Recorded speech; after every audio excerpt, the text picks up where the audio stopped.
Hi, everybody. Hello. Welcome. Lynn Schulte here with Ann Peck. All right. Ann and I were having dinner tonight, and something came up that we felt was really important. It happens to us all the time, right? All the time. A lot of times. Yes. A lot of the times. And we felt that we really wanted to share it with people because I think it's really important for us to have this different perspective around things, right? Absolutely. And Right. being able to bounce off from someone else really makes a difference. Right. So we really wanted to share that with you. And so we decided to do a Google Hangout. And this is our first Google Hangout together. And definitely won't be our last one. Not our last. You can count on seeing us here frequently. Yes, definitely. Because we have a lot to share. We do. Yes. So tonight we were at dinner and something came up. And Ann, why don't you share a little bit about what was going on for you? Well, we were talking about some things completely unrelated to work. Definitely. Yeah. And it was a personal thing, and we started talking and we started diving deep into this personal topic. And then all of a sudden, I said, that needs to be a part of your program. You did. And so I'm in the middle of this project that I have been putting off working on this specific section of this project. It's been on the list and I don't do it. And then I beat myself up because I don't do it. Yeah. And it was this big aha. Because this conversation we had, the piece that we identified is the piece that pulls everything in my project together.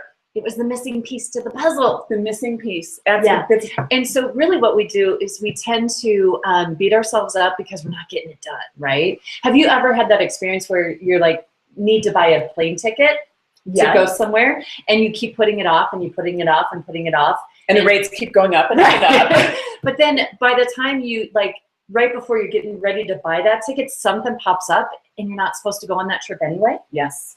Or something happens and the date changes and you would have bought the wrong ticket anyway, but yet it was put off. It was almost like divine inspiration that it didn't happen. Exactly. And that's exactly what was happening for you and not being able to get your project completed. Right. And so I see this a lot in the business women that I work with. We are so hard on ourselves because we're so in that masculine way of do, get things done. And I'm so good at that myself. I'm the queen of doers. But I've learned to let go of that and to be more in the flow. And when things don't get done in my time, right? We all have our own timing. That really divine timing is kicking in and happening here, just like it was with you, with your project. It was, and I think when we were talking tonight at dinner, and again, it was a personal topic that we were discussing. And it was also the same concept, though, of why am I not looking at this? And why have I not addressed this specific topic? And because you weren't allowing it. I wasn't allowing it because it's not feminine, right, to feel or do or have the thoughts that we were discussing at dinner. Right. And so what I find a lot is that we don't allow ourselves to go there. We don't allow ourselves to have certain feelings because they're not right for women to be that way, right? Right. And then we don't allow ourselves to do what really needs to happen a lot of times, which is just to like rest and take care of yourself. And boy, I've been knowing this big time. This is coming up for me big time recently. I had this idea to do this project. I wanted to give a free gift to my community. And I had this idea, and I had it on my list all week to get it done. So you just moved it from day to day? Yes. How many of you can relate to that? Yes. It started on Monday, and now this was Friday, and it still wasn't done. But it was at the top of the list, It was right? at the top, totally. And I couldn't even get a couple of words down, you know? And so I got so frustrated. I'm like, I am just going to go take a nap because I'm feeling really tired right now. So I have a question about this before we find out what happened. During that process, you know, Monday it didn't get done, so then it got moved to Tuesday. What was your self-talk like about that issue and not finishing it? You know, I really go easy on myself. Oh. I know. I think I'm a little odd. Maybe she's just more evolved. Well, there really wasn't a lot of I'm bad, I didn't get it done. But that's pretty common for women, especially when we move things forward or we don't get it. Because I've experienced that. Yeah. And that was exactly, it's like, oh gosh, maybe I shouldn't be doing this because I clearly can't get it done. So, yeah. Okay. And so, but this is something, you know, like when you have these ideas, these, you know, it was a free gift. So it wasn't like I was in the middle of a launch and I had to get something done by Friday or the launch wouldn't work out, you know? So it wasn't a time pressured, and I'm human. I do well under pressure. So if I knew I needed to get that done by Wednesday, I'm pretty good at trying to get it done by Monday. Okay. But this wasn't one of those things, right? So there wasn't really a deadline. And, you know, the sooner I got the sooner I got it done, the sooner I'd get it out there. Right. Yet it wasn't flowing for me. So then Friday, it's still on the list. And what happened? I was so frustrated that it had been on my list all week and I haven't done anything about it. And I just wasn't feeling inspired to write it. So I went and I took a nap. And I didn't fall asleep. I just laid on my bed for about 20 minutes. And you know what happened? I got a totally different idea. Like that idea that I had before wasn't really an inspiration. It was more like kind of a mind construct, right? Like, oh, I should do that. Should. Yeah. Should. I hate that word. I hate that word. We're going to ban that word. No shoulds. So as I'm laying in bed, this whole other idea just got totally inspired, and it was, you know, like bubbling up. And guess what happened? Tell us. I got out of bed, and in 30 minutes, the entire thing was done. So the original thing was done? No, my new idea, my new inspiration. I love it. It was done in 30 minutes. So for me, the resistance was I was going down the wrong path. I was going down the wrong track. And I think talking about that, so often as women, we believe we're supposed to do something. We come up with an idea, or we're told an idea by a coach. This is what you should do. Should. Yeah. Yeah. And then we buy into that, and we attach so firmly around that idea, someone else's idea, an untruth, really. Something that's not resonating. We don't take time to evaluate whether it resonates. Yes. Yeah. And I didn't either with that original idea. Oh, okay. And that idea came from my mind. All right. And I think that's one of the things that that we should explore. The things that we create in our mind aren't necessarily the things that we need to be putting out into the world. Right. They aren't necessarily what allows us to be who we are in an authentic way. Right. We create, there's a chatterbox up here, and it The fucking lies. The monkey mind? The monkey mind? The monkey mind, yeah, that just kind of goes on and on and on, and you can't get it to calm down. Yeah. But you actually can. You can. And that's what I did when I went and I laid up and I went to bed, is that I actually just laid down and relaxed. And that is part of the feminine flow. Right. And what I know in my work with women is I'm a women's health physical therapist, and I've been helping women connect into their energy and their body, and especially their pelvic space, and learn to see where it's blocked and where it can flow again. And that's really working with the balancing of the masculine and feminine energies. And so my masculine mind was wanting me to create this first idea. And when I rested and really allowed the feminine to soak in and awaken and talk to me, that's where the inspiration came. And then I came down, and 30 minutes later, it was done. So that's the flow. And that's what's going to happen for you with your project. Exactly. Right. And I didn't even know I was blocked.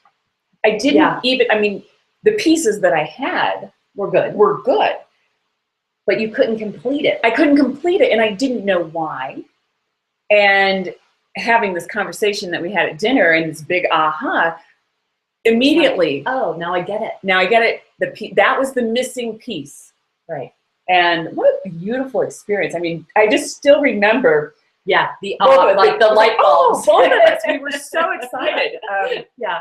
And it's really neat. I think one of the things that you talk about is the difference between the feminine energy and the masculine energy.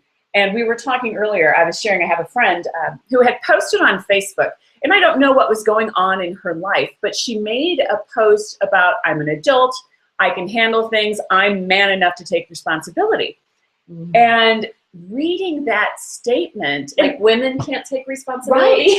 Right, that we are living in this box of, we have been told that this is how it is. We need to show up as men. Right. Right? In the masculine. And business especially has been run by the masculine. Well, and what do we always hear? Boy, he's got some balls. And that represents a strong person that we should be. Right. I like the saying, though, that I have ovaries. Ovaries. And I still like the Betty White. Betty White has a great phrase that she says, that they talk about balls being the sign of being really strong. She says, but women have vaginas and vaginas take a pounding. So therefore, we must be stronger. Yes. Yeah. But that is my whole work. It is. And I love sharing that with women about how to learn to really work with the energies of your pelvic space. And we've got our uterus and our ovaries, and those show up energetically. They tell you how you're showing up in the world. So you really help women get into the flow internally. Yes. My work is about helping you connect inside of yourself. Yeah. And I have to tell you that Lynn and I have known each other for many years. Not always as a client, but I have been a client of Lynn's. And so I've experienced the work that she does. Transformational. It's the inside out, so to speak. Yeah. You're welcome. It really is fabulous. And the other thing is, Lynn and I don't live in the same town, and you don't have to live near Lynn either. That's the beauty of it. You can be a client that she's hands-on with you. You can be a client on the other side of the world. Yeah. I've learned how to take this work and do it long distance and be able to sense into your energy what's happening in your body. And that energy, I'm so amazed every time I work with a woman and see one gal I worked with, she was a psychotherapist, and she had no flow happening on the right side of her body. And that's about our ability to put out into the world our work, or to ask for money, to ask for our worth. And I was telling her what that meant. And then she's like, oh, I have a hard time asking people for money. And she literally had people that needed to pay her for like 5 or 6 sessions. Wow. She really couldn't ask for money. And I said, that's that flow, that blockage. And when she was able to reconnect to that, it was like I could feel this inner strength, this inner confidence come up in her. And she was able to go back and ask for that money. And she set up a whole new boundary around that. And so I'm just blown away by how reflective what's happening inside of us is outside of us in our world. Well, and on the other side of the body is the side that we receive on. Yes, so exactly. And that's always blocked. Always blocked. So I have to share with you, Lynn and I were working together on the last time I was visiting her. And receiving is about bringing in, right? And so I kept saying, I'm having a hard time receiving. And I kept putting it back out there. And she caught it right away. But she let me play with it for a while. And then we talked about the fact that I was not open to receiving, because receiving is bringing it in. And you kept doing that. And I kept saying, here, let me. I am woman, let me caretake you. Yes, exactly. That's what women do. Yes. They give. They're nurturers. They want to take care of everybody else.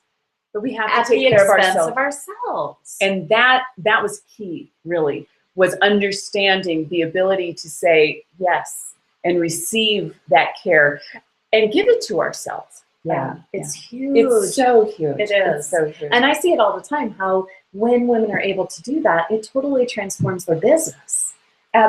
Well, let's be honest. For you, right? Totally. Yes, I know. So I stopped giving things away for free. I was really good at just giving and giving and giving and giving until there was nothing left. And it is common. And I think that's helpful to understand, that it's common, and it's also important to know that we don't need to live that way, that we are supposed to receive. Yeah. We are supposed to allow abundance and love and mercy for ourselves. Yeah. Allow it to come in so then we can give it out, exactly. Right? Where so many of us are giving from an empty well. Yes. Yeah. And I think one of the things that I've always said is that the more love that I give, the more I get in return. So I always want to give more. because it creates this circle that goes like this. And so I knew that on the level of love, but I didn't have that same clarity with regard to business, with regard to, other things that weren't about love. Yeah. So there were just lots of different dynamics that this receiving piece that you and I worked on was so critical for. Yeah, it is. But so many people, like you were saying, that giving love in order to receive it, we think that we should give our services away for free, thinking that we'll receive more. But really, what we and women have a hard time asking for money, or feeling they're worth it, right, and receiving it back, right? And so, what we need to understand, though, is that when we claim our value and we ask for an exchange of money, which is just energy. Exactly. Everything's energy. Yeah. That exchange helps that person to value what it is that you're giving them. It does. Yeah. It's so important. So we have powerful work that we're sharing with the world, Ann. We do. And I do it on the inside, and you do it on the outside. I do. And it's interesting, too, how well the pieces that you work on and the pieces that I work on, how well they go together. Yeah. So I work with women at a crossroads. So for women that have had relationships change, dissolve, break up, lose people in your life to death or other scenarios, one of the things that we see, and we've kind of talked about this, is our caregiving nature as women. And so what we find, and what I see with my clients and all of the women that are part of my community, is that by the time we reach 40, and that seems to be a magical number, and midlife crisis, is that what it is? Well, I don't think it's a crisis. Okay. It just, from an age standpoint and from a life experience standpoint, that by the time we're 40, we oftentimes, our children are either, we're in an empty nest situation, yes, or we are taking care of the last of our children, young children, while also caring for aging relatives, typically parents. And women tend to be the caregivers in these situations. So it's been called the sandwich generation, but it's a dynamic that is truly a crossroads. And what we see is when the children leave and you're in an empty nest situation, when a relationship breaks up, when a parent dies or becomes terminal, these are major life crossroads. And the women that come to me find themselves with a loss of identity.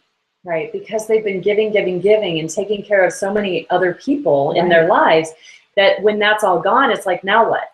Who am I? Who am I? Exactly. Yeah. And I say this all the time. Women come to me saying, who am I? Right. And by the time we're done working together, they say, I am, and they know how to fill in the rest of that statement with their own words and their own truth.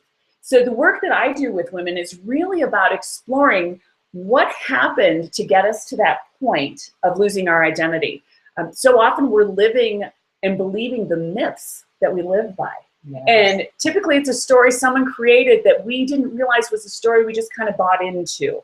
And I shared this with you before. One of the simple myths, but yet quite profound in my own life, was I took on the story that Ann doesn't cook, which sounds kind of crazy. In my recent marriage, that I don't have anymore, because that was another crossroads.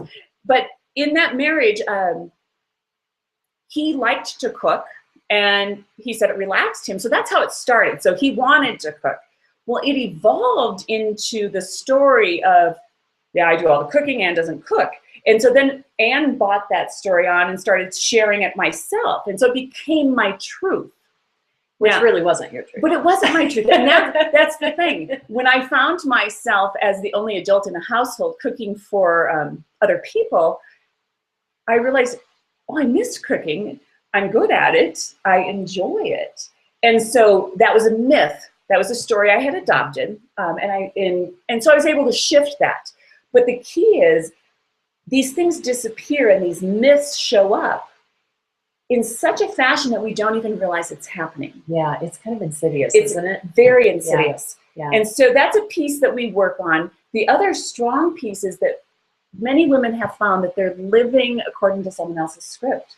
So Yeah. you take all these little myths. Well, or the script ends. Right, now Right? what? So, I'm not a mother anymore.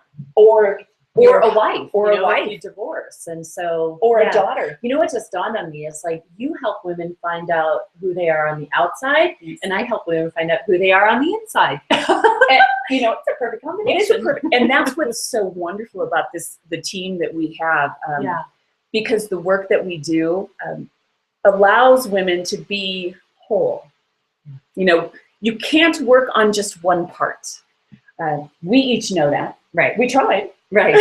We tried. Doesn't work too well. No, does not it? too well. Because there's always Yeah. that you need to have the balance. And when things are out of whack, things are out of whack.